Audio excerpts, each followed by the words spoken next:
তোমার না অনেক পিপাসা পাইছে, এটা খেয়ে তোমার কলিজাটা একটু ঠান্ডা করো। এইটার আর ঠান্ডা কোনো কিছুরই তোমাদের টাকা দিতে হবে না। আচ্ছা, তোমাদেরকে একটা কথা বলি, তোমাদের বাবা মা কোথায় বলো তো?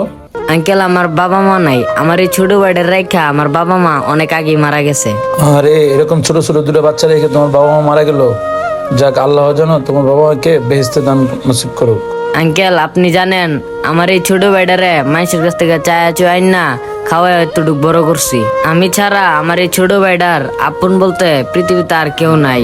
আমার অনেক ইচ্ছা আমার এই ছোট ভাইটারে লেখাপড়া করায় অনেক বড় কিছু বানামু। আঙ্কেল, আমি তো নিজেই পড়ালেখা করতে পারি নাই, কিন্তু আমার ছোট ভাইটারে পড়ালেখা করামু কেমনে? আমার কাছে তো টাকা নাই। ছোট ভাই, আজকে থেকে তোমরা কোনো টেনশন করো না। তোমাদের লেখাপড়ার খরচ, তোমাদের যাবতীয় যত খরচ আছে সব খরচই আমি বহন করে নিলাম। আজকে থেকে তোমাদের আর কোনো দুঃখ কষ্ট থাকবে না।